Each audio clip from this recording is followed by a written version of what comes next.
बोलेंगे हे मुनिवार नमोस्तु, हे गुरुवार नमोस्तु, हे मुनिवार नमोस्तु। प्रथम प्रश्न के लिए मैं आमंत्रित करूंगा हमारे जैन समाज के गौरव श्रीमान आईएएस अधिकारी, वरिष्ठ आईएएस अधिकारी श्रीमान राहुल जी, उनसे चाहूंगा आज के शंका समाधान का कार्यक्रम में प्रथम शंका के माध्यम से शंका समाधान के कार्यक्रम को गति प्रदान करें। नमोस्तु गुरुवर, सभी महाराष्ट्री और सभी क्षुल्लक जी के चरणों में बारंबार नमन। गुरुवर, मैं जब भी यहाँ आता हूँ समय शिखर जी में सिद्ध भूमि है और यहाँ पर आकर एक भावों में इतनी विशुद्धता आती है, और जब गुणायतन की परिकल्पना देखता हूँ गुरुवर तो भाव में और ज़्यादा विशुद्धता आ जाती है कि आपके मन में ऐसे कौन से विचार आए कि आपने चतुर्थ काल की जो भावों में विशुद्धि लाने वाली चीज़ें हैं, चाहे वो समोचरण की परिकल्पना हो। आज जब हम लोग अनुभव केंद्र का भ्रमण कर रहे थे तो जो भैया जी हम लोग को दिखा रहे थे, जिस तरह से वो उन्होंने बताया कि आज की नई जनरेशन के लिए, और मैं देख रहा था कि मेरी बिटिया जो साथ में थी मेरे, ये उसी समय इतनी ज़्यादा इसको जिज्ञासा बढ़ रही थी कि कैसा होगा, कैसे हम देखेंगे। एक तरफ तो गुरुवर अनुभव केंद्र है, दूसरी तरफ पंचायतन शैली का मंदिर है जिसमें कि एक नई तरीके से भगवान के दर्शन हम लोग को मिलेंगे। हालांकि ये बहुत पुरानी शैली है और ये भी जानकारी लगी कि आज हमारे देश में इस शैली के मंदिर बहुत कम हैं। तो ऐसी क्या आपके मन में गुरुवर विचार आए कि आपने आज की जो नई पीढ़ी है उसके लिए भी, और जो जैसे यहाँ पर समाधि के लिए भी लोगों के लिए आगे का एक परिकल्पना की तैयारी है कि वो यहाँ रहें, तो समय शिखर जी सिद्ध भूमि है और यहाँ आके आगे सिद्ध बनने की भावना जो मन में सबकी आ रही है, तो मैं आपसे इस परिकल्पना के पीछे आपकी क्या विचार और सोच रही है गुरुवर, ये जानना चाहूँगा। देखिए, पहले तो मैं चाहूँगा एक बार जोरदार करतल ध्वनि से आप सभी राहुल भाई का अभिनंदन करें। ये करतल ध्वनि मैंने क्यों कराया, इसलिए नहीं कि राहुल एक आईएएस अधिकारी है, वर्तमान में ये भारत सरकार के वित्त मंत्रालय में संयुक्त सचिव, ज्वाइंट सेक्रेटरी के पद पर कार्यरत और वरिष्ठ आईएएस है। पर मैंने इसलिए आप सबसे करतल ध्वनि करने को नहीं कहा, मैंने करतल ध्वनि इसलिए कराई क्योंकि ये आईएएस अधिकारी होने के साथ भी एक उत्तम श्रावक है। प्रशासनिक दायित्व को निभाते हुए श्रावक चर्या में दिल रहना आजकल बड़ा दुर्लभ है, पर ऐसे कतिपय अधिकारी हैं, उनमें राहुल अग्रणी स्थान पाते हैं। आप सबको सुनकर बड़ा हर्ष होगा कि इन्हें 2021 में परम पूज्य गुरुदेव के हाथों की पिच्छी प्राप्त करने का अवसर मिला। और आप सबको पता है कि आचार्य महाराज की पिच्छी कितने बड़े साधक को मिलती है। ये अधिकारी होने के नाते नहीं मिली, ये पैसा वाला होने के नाते नहीं मिलती, ये इसलिए मिली क्योंकि इस दंपति ने इतनी अल्प उम्र में शील संयम का संकल्प ग्रहण किया। तो ये ऐसा ये प्रेरणा है। मैं तमाम युवाओं से कहना चाहूँगा कि अपने जीवन में प्रेरणा लो और धर्माचरण जो अहिंसा संयम तपमय है उसे अपने जीवन की सर्वोच्च प्राथमिकता में अंकित करो। अब मैं सवाल पर आता हूँ, गुणायतन की परिकल्पना मन में कैसे आई? यद्यपि मैं इस संदर्भ में अनेक बार अपने विचार प्रकट कर चुका हूँ, लेकिन आज संक्षेप में मैं केवल इतना कहूँगा, जब मैं समेत शिखर जी पहली बार आया, मैंने यहाँ देखा तो मुझे लगा कि हमारे पर्वत राज के अलावा नीचे ऐसा कुछ नहीं है जिससे लोगों को कोई अतिरिक्त आकर्षण हो और लोग जैन तत्व ज्ञान को जान सके। एक दिन कुछ युवक मेरे पास बैठे थे, उसमें सब चार्टर्ड अकाउंटेंट थे। मैंने पूछा आप लोग कहाँ आए? बोले निर्वाण भूमि आए। मैंने पूछा निर्वाण का मतलब क्या है? तो एक भी नहीं बता पाए। किसी को पता ही नहीं था। हो सकता है अभी आप लोगों से रैंडम पूछ लें तो शायद निर्वाण नहीं बता पाएंगे। तब मेरे मन में आया कि ये ऐसी पवित्र स्थली जहाँ हजारों नहीं लाखों लोग प्रतिवर्ष आते, ऐसी जगह में कुछ ऐसा काम होना चाहिए जो जैन धर्म की मूलभूत बातों को लोगों तक पहुंचा सके। साथ ही मेरे मन में एक बात और है। बात ये आई कि दुनिया में देश भर में बहुत निर्माण हो रहे, जितने भी तीर्थों के निर्माण हो रहे हैं वो हम आपके द्वारा बनाए हुए तीर्थ हैं, लेकिन ये शाश्वत तीर्थ है जिसे तीर्थंकर परमात्मा ने बनाया। ये मूल तीर्थ है, यहाँ काम होना चाहिए। गुरुदेव का आशीर्वाद लिया और मेरे मन में आया कि मंदिर तो देश में बहुत है और भी बन जाएंगे, लेकिन कुछ हटकर होना चाहिए। तब मुझे लगा, विचार आया कि जैन तत्व ज्ञान के प्रचार प्रसार के लिए जैन दर्शन में प्रतिपादित 14 गुणस्थानों को आधुनिक तरीके से प्रस्तुत किया जाना चाहिए। ये विचार मेरे मन में 2006 में आया था, जब यहाँ हमारा चातुर्मास चल रहा था। पर उसे कैसे प्रस्तुत करें, ये एक बड़ा चुनौतीपूर्ण विषय था। हमने उस पर सोचना शुरू किया। सबसे पहले लाइट एंड साउंड की टेक्नोलॉजी से उसको प्रस्तुत करने की योजना बनी। बहुत छोटी सी योजना थी, परम पूज्य गुरुदेव का आशीर्वाद मिला। पर उस पर चलते चलते मेरे मन में एक ही बात आती थी कि यहाँ ऐसा कुछ बनना चाहिए जिसको देखकर लोगों के मुख से निकले वाह, केवल वाह निकलना चाहिए। और फिर मैंने 10 साल तक R&D किया। 2007 में मैंने पहली स्क्रिप्ट लिखी और 2011 में उसकी पहली स्टोरी बोर्ड बनी। उसके बाद दूसरी स्टोरी बोर्ड 2016 में बनकर आई, तीसरी 2017 में आई। मैंने तीन स्टोरी बोर्ड को डस्टबिन में डाला। 10 साल की R&D डस्टबिन में गई। अब जो आकार लेने जा रहा है गुणायतन, वो मेरी कल्पनाओं से भी आगे बढ़ कर के ले रहा है। और मुझे बहुत संतोष है कि अब यहाँ वो बन रहा है जिसे देखकर लोगों को वाह जरूर निकलेगा। और मैं अनुभव भी कर रहा हूँ कि अभी मंदिर बना नहीं, अभी मूलभूत गुणायतन का निर्माण हुआ नहीं, अनुभव केंद्र भी तैयार नहीं हुआ, लेकिन आप लोगों की जो प्रतिक्रियाएं प्रकट होती है उसे देखकर लगता है कि हमारा प्रयास सही दिशा में काम कर रहा है। बहुत जल्दी यहाँ वो रूप लेने वाला है। आप सबको पता है कि ये जितने भी काम हैं ये बहुत टेक्निकल काम, इसमें बहुत श्रम लगता है, समय भी लगता है। मंदिर भी जो यहाँ बन रहा है, आपने पूछा पंचायतन शैली का ही क्यों चुना। मेरी आदत है जो सब जगह हो रहा है वही यहाँ करे तो मज़ा क्या, कुछ हटके होना चाहिए।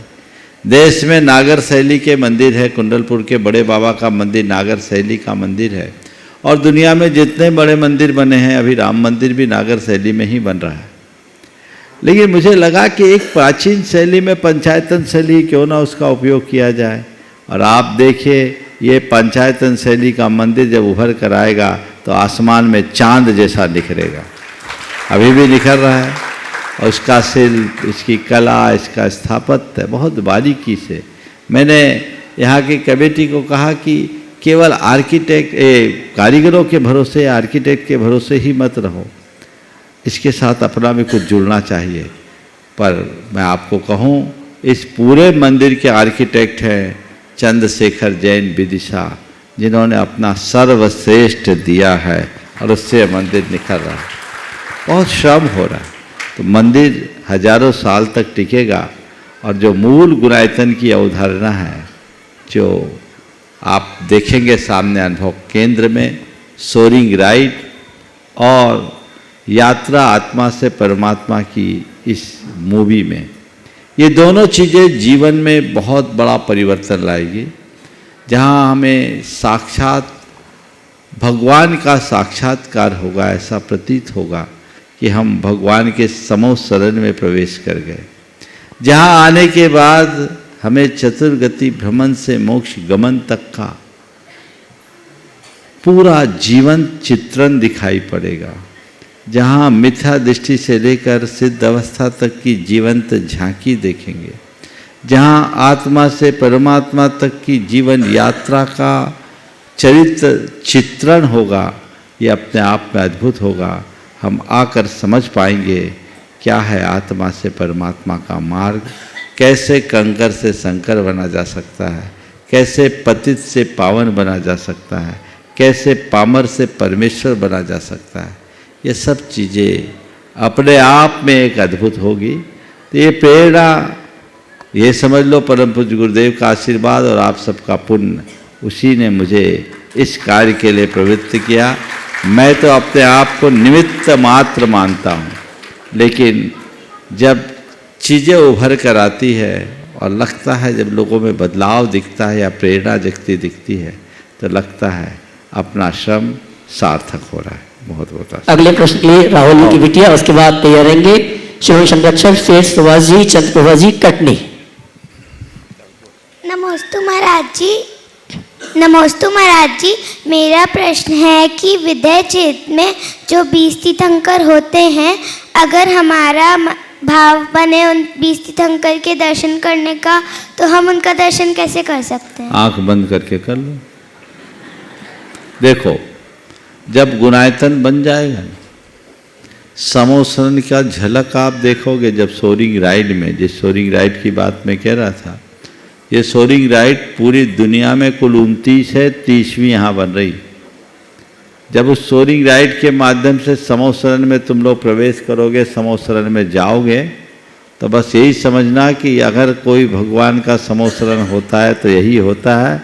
और ये तीर्थंकर वर्तमान में विदेह क्षेत्र में विराजमान हैं, हम उनके यहीं दर्शन कर रहे हैं। समझ गए? चलिए। श्रीमती चंद्रप्रभा जी कटनी, उसके बाद आवाज दूंगा जैन मिलन इंदौर के सभी तीर्थयात्रियों के लिए 2 प्रश्न किए। प्रथम प्रश्न डॉक्टर उपेन्द्र जी सोनी।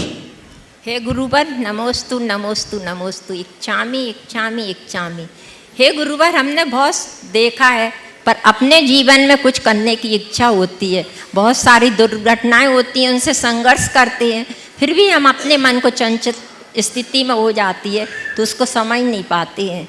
हमारे जीवन के हम सबको तो जानते हैं, पर खुद को नहीं जान पाते। गुरुजी, खुद को जानने के बगैर सुखी हम कैसे रह सकते हैं? मुझे मार्गदर्शन दें। बिल्कुल, खुद को जाने बिना कोई सुखी नहीं रह सकता, और इसलिए अपने आप को सुखी रखना है तो खुद को जानना जरूरी। और खुद को जानने के लिए कुछ नहीं करना, रोज भावना भाना है। मैं कौन हूँ? कोहम सोहम, शुद्धोहम बुद्धोहम निरंजनोहम शाश्वतोहम चैतन्य स्वरूपोहम। ये उक्ति बार बार दोहराने से हमारी धारणा बदलती है और हम अपना रास्ता प्रशस्त कर सकते हैं। वही चलते हैं जैन मिलन इंदौर की सभी तीर्थयात्री, और प्रथम प्रश्न डॉक्टर उपेन्द्र जी सोनी। नमोस्तु गुरुवर, इच्छामि छुल्लक जी, ओ जैन मिलन ग्रुप की तरफ से पीछे वालों को भी आगे बुला लो। हाँ, आ जा, बोलो। हाँ, हम इस ग्रुप में काफ़ी डॉक्टर्स, इंजीनियर्स, चार्टर्ड अकाउंटेंट्स हैं।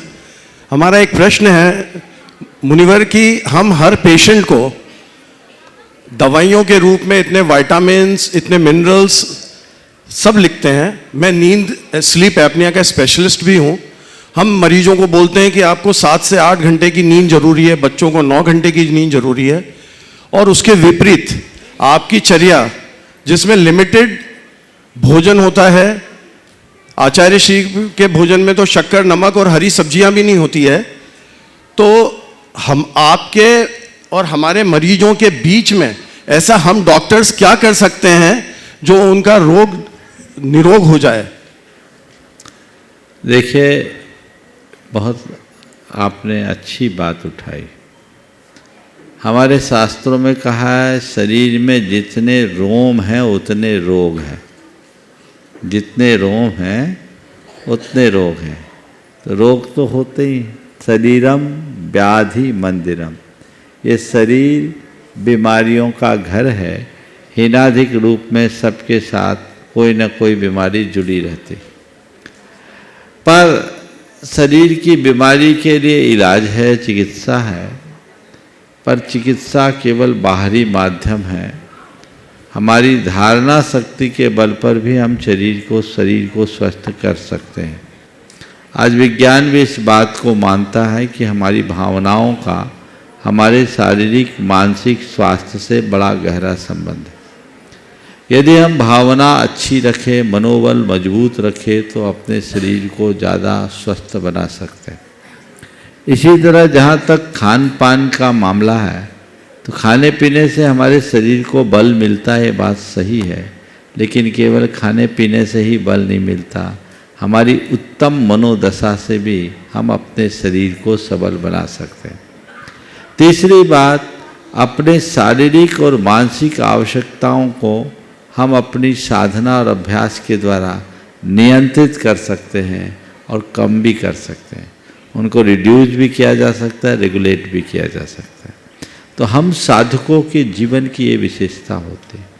हम लोग अपने साधनागत अभ्यास के बल पर अपने शारीरिक मानसिक आवश्यकताओं को उत्तरोत्तर कम करते हैं। तो ये जितने जितने कम होते हैं, जो जितना बड़ा योगी होता है उतना कम खाता है, उसकी नींद आम जनों से कम होती है, लेकिन आपसे ज़्यादा फिट और प्रसन्न हम लोग रहते हैं। आप दिन भर खा कर के बीमार रहते, 8 घंटे सो कर के भी थके दिखते हैं, और संत 4-5 घंटे की नींद में भी मस्त रहते हैं।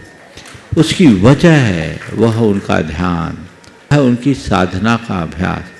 यहाँ मेडिकल फेल है। आपके मेडिकल के हिसाब से तो एक वक्त भोजन पानी करके कोई जिंदा ही नहीं रह सकता, लेकिन हम लोग आप लोगों से ज़्यादा हार्ड वर्क करते हैं और आपसे ज़्यादा फिट दिखाई पड़ते हो रहा है। ये चीज़ें हैं जिसे जगाया जा सकता है और अपने जीवन में बड़ा परिवर्तन लाया जा सकता है। गुरुवर, हमारे प्रिस्क्रिप्शन में हम क्या ऐड करें हमारे मरीजों के लिए? हाँ, हमारे प्रिस्क्रिप्शन में हम मरीजों के लिए क्या ऐड कर दें? कुछ मत करो, भावना योग को ऐड कर दो, देखो क्या अच्छा रिजल्ट आता है। और बहुत सारे चिकित्सक ऐसा कर भी रहे हैं, उन पे बहुत अच्छे परिणाम भी आ रहे हैं। ये प्रयोग में लाया जा सकता है। जैन मिलन इंदौर से श्रीमती नूतन जी एक प्रश्न के लिए, उसके बाद तैयार रहेंगे श्री प्रिया जी वारा। नमस्ते गुरुवर। गुरुवर, ये जो हर स्थिति परिस्थिति में आपके चेहरे पे मुस्कान बिखरी रहती है, वो कहाँ से आती है पहला तो? और ऑर्गन डोनेशन कितना ज़रूरी है? ऑर्गन डोनेशन कितना ज़रूरी है? फिर से क्या बोला? और ऑर्गन डोनेशन जो हम देते हैं, हाँ। वो कितना ज़रूरी है, सही है या गलत? देखिए, आपने जो पूछा, आप इतने खुश कैसे रहते हैं, उसका राज बता देता हूँ। यद्यपि पहले भी अनेक बार बताया हूँ, आज एक लंबे अंतराल के बाद बताने का मौका है। इसका बड़ा सीधा सा राज है। मैं सुबह जब आँख खोलता हूँ ना, तो सबसे ज़्यादा प्रसन्नता से खोलता हूँ। मेरे चेहरे की सबसे प्रबल प्रसन्नता जिस समय मैं आँख खोलता हूँ उस समय होती है। मुझे बेहद खुशी होती है। खुशी इसलिए होती है कि मैं इस धरती का सौभाग्यशाली प्राणी हूँ जिसे जीवन का नया दिन देखने को मिल रहा है। सुबह का नया दिन देखना कोई साधारण उपलब्धि नहीं है। मुझे इसकी अनुभूति होती है और बेहद हर्ष होता है। मेरा रोम रोम पुलकित होता है और मैं प्रकृति और परमात्मा को धन्यवाद देता हूँ कि आपकी कृपा से मुझे जीवन का यह नया दिन मिला, और प्रार्थना करता हूँ कि मुझे ऐसी शक्ति मिले कि आज के इस दिन को अच्छा दिन बना सकूं। और मन ही मन कहता हूँ कि आज का दिन मुझे प्रसन्नता के साथ बिताना है, मुझे संतोष के साथ बिताना है, मुझे सकारात्मक रहकर बिताना है, मुझे सहजता के साथ बिताना है। तो मैं अपने मन को ये निर्देश आँख खोलते ही दे देता हूँ, तो मेरा मन इसको पालता है, अपनाता है। और यही इसका राज है कि जीवन में आने वाले अनेक प्रकार के उतार चढ़ाव के मध्य भी मेरा ठहराव बना रहता है और मैं अपनी प्रसन्नता को कायम रखता हूँ। आप लोगों से भी अपने आप को सदाबहार प्रसन्न बनाए रखने का ये मंत्र देता हूँ। सुबह उठो, 5 मिनट का भावना योग रोज करो।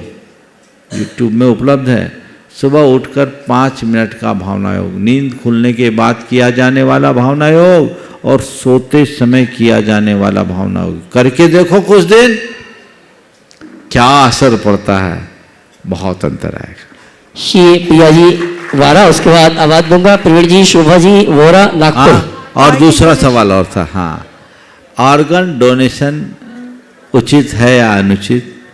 देखिए, अंग आदि का अगर कोई किसी को डोनेट करता है, उससे व्यक्ति की लाइफ सेविंग होती है, तो मैं इसका निषेध तो नहीं कर सकता। ये प्रायोगिक रूप से सही दिख रहा है। हमारे शास्त्रों में इन सब बातों के विषय में कुछ नहीं लिखा, और ऐसा इसलिए भी नहीं लिखा कि उस काल में, जिस काल में शास्त्र लिखा गया था, उस काल में ऐसी तकनीक उपलब्ध नहीं थी।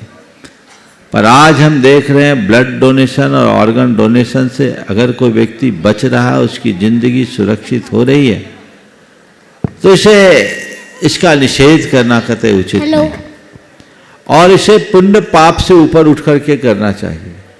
ये मानवीय संवेदना से जुड़ा हुआ सवाल है। जहाँ मानवीय हितों की बात होती है, मानवीय संवेदनाओं की बात होती है, वहाँ धर्म अधर्म पुण्य पाप लगाना ही नहीं चाहिए। तुम्हें साफ दिख रहा है कि सामने वाले का भला हो रहा है, तो जिससे भला होगा वो अधर्म नहीं हो सकता। दिमाग ही मत लगाइए। आजकल कतिपय लोग इन सब चीज़ों के ऊपर अनावश्यक समालोचनाएं करने लगे हैं। मैं समझता हूँ इन पर चर्चा ही नहीं करनी चाहिए। ये अगर इन पर चर्चा करोगे और इस तरह की बातें प्रस्तुत की जाने लगेगी कि ये सब चीज़ करना धर्म की दृष्टि से गलत है, तो जैन धर्म के प्रति लोगों का विश्वास उठेगा, जैनियों के प्रति दृष्टिकोण बदलेगा। लोग यही कहेंगे कि जैन धर्म बड़ा निष्ठुर और कठोर धर्म, ये कतई उचित नहीं। तो जैन धर्म बहुत व्यापकता से बात करता है, इसलिए मैं एक ही पंक्ति में कहूँगा, जो भी कार्य मानवीय संवेदनाओं से जुड़ा हुआ है, उसे आप पुण्य पाप से ऊपर उठ करके कीजिए, क्योंकि मानवीय संवेदनाओं का स्थान पुण्य पाप से ऊंचा है। श्री प्रिया जी वारा, महाराज जी, मेरे और मेरे पूरी परिवार की आपसे नमोस्तु नमोस्तु। कहाँ से हैं? महाराज साहब, मैं 12 से हूँ, कोटा के पास 12। बोलो बोलो बोलो। महाराज साहब, मैंने 5 साल पहले गुरुवर का आशीर्वाद लेकर एक हॉस्पिटल खोला था 12 में। उसमें हम हर प्रिस्क्रिप्शन लिखते हैं, स्वच्छ शाकाहारी आहार स्वस्थ जीवन का आधार। गुरुवर ने हमें बोला था कि ये आप प्रिस्क्रिप्शन में ज़रूर लिखें। मैंने, लेकिन आज आपका प्रवचन सुनकर मैं आज ये लाइन भी ऐड करूँगी, भावना योग बहुत सबसे बड़ा योग। अब आप बताइए कि मैं क्या ऐड करूँ? बिल्कुल, भावना योग सबसे बड़ा योग नहीं, भावना योग एक अभिनव प्रयोग, समझ गए? ठीक है, वो अभिनव प्रयोग है और वो प्रयोग कीजिए। बहुत सारे डॉक्टरों ने ऐसा कर रखा है, आप भी कीजिए और उसके अनुभव को आप अपने पास सुरक्षित रखिए, यहाँ भेजिए, ताकि आने वाले दिनों में भावना योग पर किए जाने वाले शोध पर उसे प्रकाशित किया जा सके। बहुत बहुत आशीर्वाद। श्रीमान प्रवीण जी, शोभा जी। मेरा सवाल, हाँ, मेरा सवाल ये कि महाराज साहब, हमें बहुत सारे साधुजन मिलते हैं, वो ये कहते हैं आपका व्यवहार ऐसा रखें कि आपका कार्य व्यवहार और आचरण ऐसा रखें कि प्रभु से हमारी कोई शिकायत ना कर पाए। लेकिन बीइंग एन सीए, और मेरे घर में बहुत सारे एडवोकेट हैं जिनकी दिनचर्या कोर्ट और ऑफिस से शुरू होती है, और बहुत सारे काम हमें ऐसे करने पड़ते हैं जो हम नहीं चाहते। तो महाराज साहब, हम ऐसा क्या करें जैन होने के नाते, जिनसे हमें कोई दोष लगे तो वो ना लगे? आप सीए हैं? हाँ महाराज साहब, मेरे हस्बैंड हम दोनों सीए। ऐसा क्या करे कि दोष न लगे और सही हो जाए? तो देखो, सीए का काम है ऑडिट करना, है ना? और आज के ज़माने में ऑडिट का मतलब क्या है आप लोग जानते हैं, मैं उसकी व्याख्या नहीं करूँगा। पर मैं आपसे कहूँगा, एक आदर्श सीए या कोई भी ऑडिट करने वाले का मतलब ये नहीं है कि वो गलत को सही करे, सरकार की नीतियों का लाभ पहुंचाए, ये भी तो आप कर सकते हैं। हाँ महाराज साहब, आप लोग टैक्स बचाने की सलाह देते, सबसे ज़्यादा सीए की तो वैल्यू है, ठीक है? तो सीए का सबसे बड़ा काम होता है कि टैक्स कम से कम कैसे चुकाना पड़े अपने क्लाइंट को, और इसी का पैसा आपको क्लाइंट देता है। तो आप एक तरीका है कि गलत रास्ते से उसे आप टैक्स बचाने की बात कर रहे हैं, और एक उसे सरकार की नीतियों और कानूनों का फायदा उठाते हुए उसे बता रहे इस तरीके से करो तो तुम्हें टैक्स बेनिफिट मिलेगा।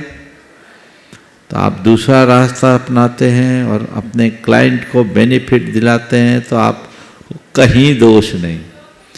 लेकिन अगर दूसरा ऐसा रास्ता अपना लेते हैं जो अपनाने लायक नहीं है और कहीं फंस गए तो आपको भी फंदे में फंसना पड़े, तो ये बात कतई उचित नहीं, ये ध्यान रखना चाहिए। श्रीमान त्रिवेदी जी, शोभा जी वोरा, नागपुर। नमोस्तु महाराज जी।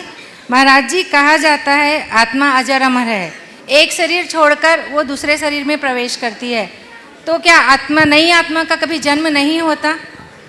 आत्मा अजर अमर है, वो अपना शरीर बदलती, नई आत्मा का न जन्म होता न मरण होता, वो अनादि से अनंत काल तक।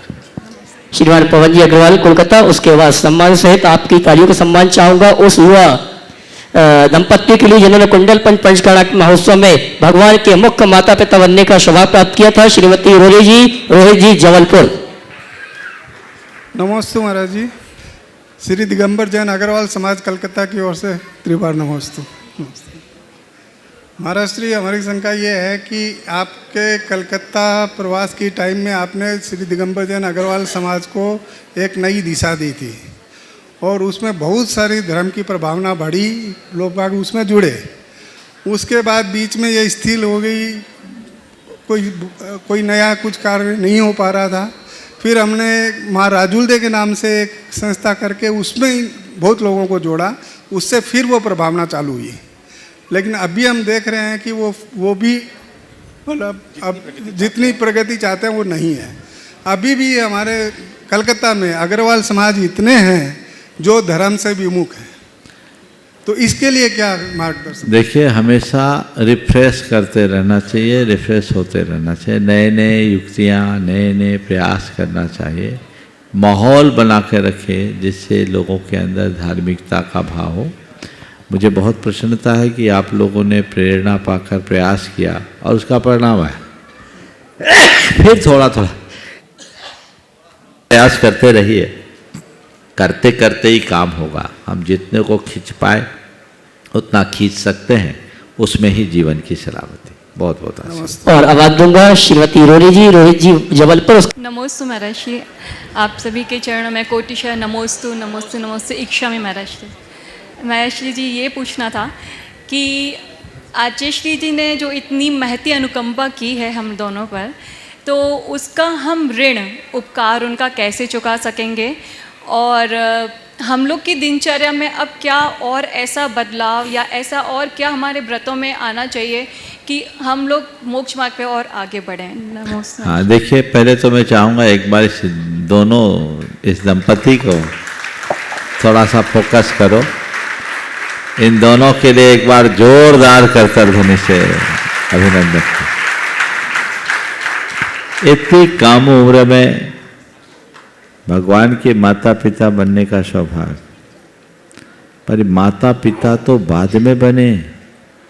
ये प्रतिमाधारी 3 साल पहले अभी नहीं बने, प्रतिमा नहीं है अभी, अच्छा अभ्यास है। कोई व्रती जैसा जीवन जी रहे, माता पिता बनने का सौभाग्य मिला है, ये इनका परम पुण्य है और यही आगे बढ़ते रहे।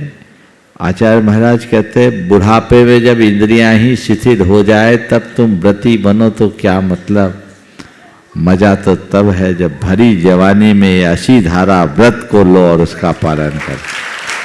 बहुत अच्छा कार्य आप लोगों ने किया है।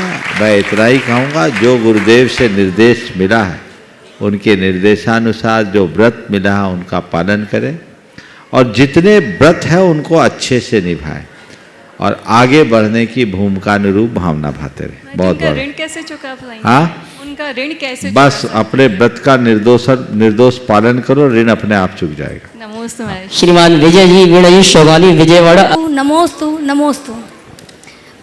रिश्तों के बाजार में वही व्यक्ति क्यों हमेशा अकेला रहता है जो दिल और जुबान से साफ होता है? देखिए, जो दिल और जुआ से साफ होता है वो अकेला रहता है, तो कोई घबराना नहीं चाहिए, क्योंकि फूल तो अकेला ही होता है, कांटे खिले होते ढेर, इसलिए घबराना नहीं चाहिए। चांद तारों के बीच अकेला है, लेकिन अकेला होने के बाद भी अलबेला है। इसलिए यदि तुम कहीं अकेला रहो तो मन को मायूस मत होने दो। सोचो अकेला तो है ही, मुझे अलबेला बनना है, अनोखा बन करके अपनी प्रासंगिकता साबित करनी। ये अगर मन में बैठ जाए तो कोई कठिनाई नहीं होगी। नमोस्तु गुरुवर, आपके चरणों में त्रिवार नमोस्तु नमोस्तु नमोस्तु। भावना योग करने वाले बहुत अनुभव हमने सुने हैं कि जैसे भावना योग से कैंसर जैसी बीमारी क्षणों में, बहुत कम दिनों में ठीक हो जाती है। तो मेरा ये प्रश्न है कि भावना योग करने से ऐसी कौन सी शारीरिक और मानसिक बदलाव होते हैं जो कठिन से कठिन बीमारियां ठीक हो जाती हैं? देखिए, भावना योग कोई चमत्कार नहीं है, एक प्रयोग है। भावना योग करते हैं तो हमारे शरीर के अंतःस्रावी ग्रंथियों में परिवर्तन आता है। अंतःस्रावी ग्रंथियों के परिवर्तन से हमारे शारीरिक, मानसिक और चैतसिक स्वास्थ्य में बदलाव होता है। मैंने एक व्याख्यान भावना योग के ऊपर दिए हैं, आप उनसे सुन करके लाभ ले सकते हैं। और आइए आद्या जैन झालावाड़, आपने ये शंका का समाधान प्राप्त करें। उसके गुरुवार को नमस्ते नमस्ते नमस्ते शुल्लक जी महाराज को इच्छामी हमारा प्रश्न ये है कि जैन धर्म में 4 गतियों में से मनुष्य गति को सबसे अच्छा माना जाता है, फिर भी सुख, वैभव, सुविधा देव गति में होती है। मनुष्य गति को इतना अच्छा क्यों माना गया है? देखिए, बात सही है, 4 गति में मनुष्य गति को सबसे श्रेष्ठ माना जाता है। सुख सुविधाएं देव गति में होती है, पर देव गति में सुख सुविधा होती जरूर है, पर देव लोग संयम अंगीकार नहीं करते, वो सुखी नहीं रहते। मनुष्य एक ऐसा है जो सुविधा को त्यागने की सामर्थ्य रखता है और संयम तप करके निर्वाण को प्राप्त करता है, इसलिए मनुष्य गति को सबसे श्रेष्ठ बताएगा। ओम। मेरी विराट शिवाजी की महाराज की गृहस्थ अवस्था की चेतना जी, उनका सम्मान वीणा जी काला, अर्चना जी और कीर्ति जी मेट्रो सम्मान का कार्यक्रम संपन्न करें। मैं चाहूँ जोरदार तालियों से इनका सम्मान करें। और अगले प्रश्न के तैयार रहेंगे श्री नीतू जी टीकमगढ़, उसके बाद रचित जैन कलकत्ता। नमोस्तु महाराज, नमोस्तु महाराज, नमोस्तु महाराज। महाराज, मेरा प्रश्न यह है कि जब भी मैं कलश करने जाता हूँ तो मैं देखता हूँ कि वहाँ पर लोग कलश करने से पहले, कलश करने के बाद और शांति धारा के बाद भगवान के चरण को स्पर्श करते हैं, जिस कारण से कभी कभी मूर्तियाँ हिल भी जाती है। तो महाराज जी, क्या यह करना उचित है? और महाराज जी, हमें कितनी बार ऐसा करना चाहिए? बिल्कुल नहीं करना चाहिए। भगवान को एक हाथ दूर से प्रणाम करना चाहिए।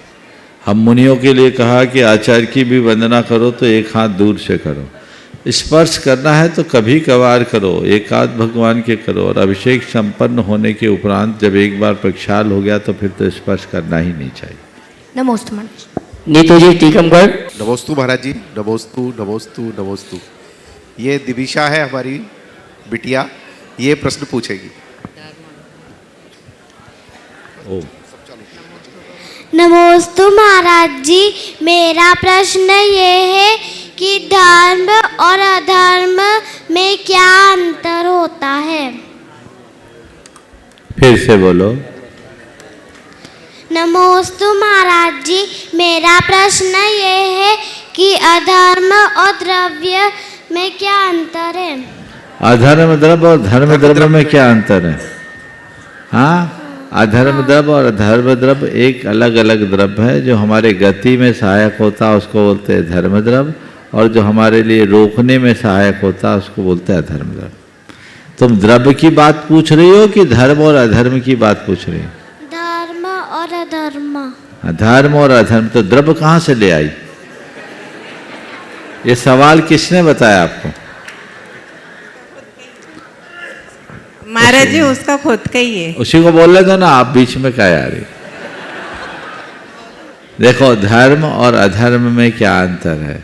जो हमें ऊंचा उठाए उसका नाम है धर्म, और जो हमें नीचे गिराए उसका नाम है अधर्म। समझ गए?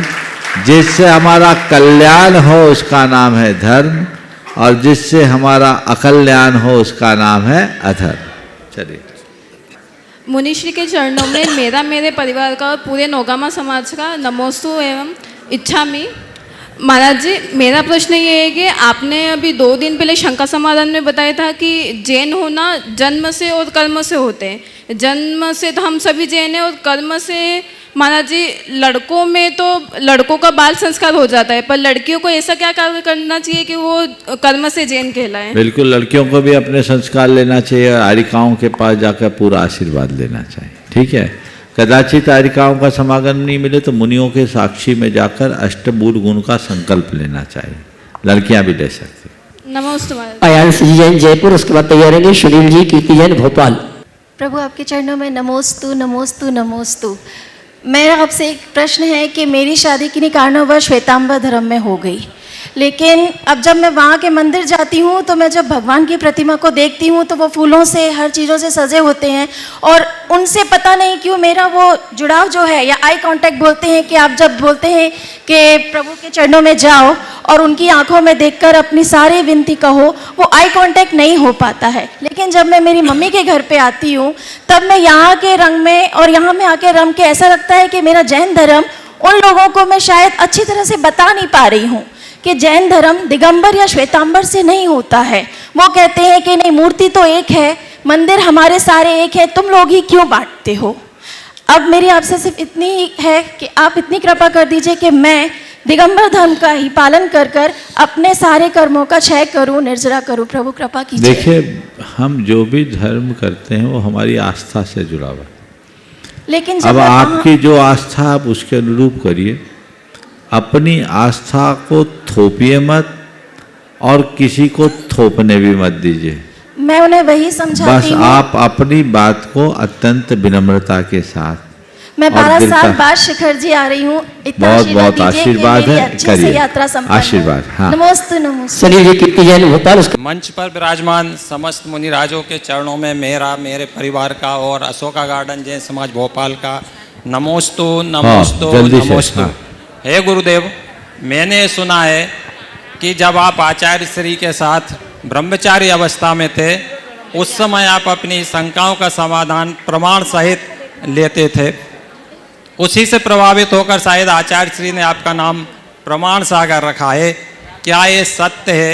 ये और उनसे यदि ये तो उन्हीं से पूछ लोगे तो पता लग जाएगा। आगे बोलो। हाँ, आयांश जैन जयपुर। नमोस्तु महाराज जी, मेरा प्रश्न ये है, मैं कल शिखर जी की वंदना करा था, पर वहाँ पे भगवान के चिन्ह और क्यों ही थे, वहाँ पे भगवान की मूर्ति क्यों नहीं थी? देखो, ये निर्वाण स्थल है, निर्वाण स्थल में भगवान की मूर्ति नहीं होती, केवल चरण चिन्ह बनते हैं, समझ गए। जहाँ अंतिम संस्कार होता है भगवान का, वहाँ भगवान नहीं विराजे जाते। सभी निर्वाण भूमियों में चरण चिन्ह अंकित करने की ही परंपरा है। बोलिए परम पूज्य आचार्य गुरुवर श्री विद्यासागर। जय जय जय।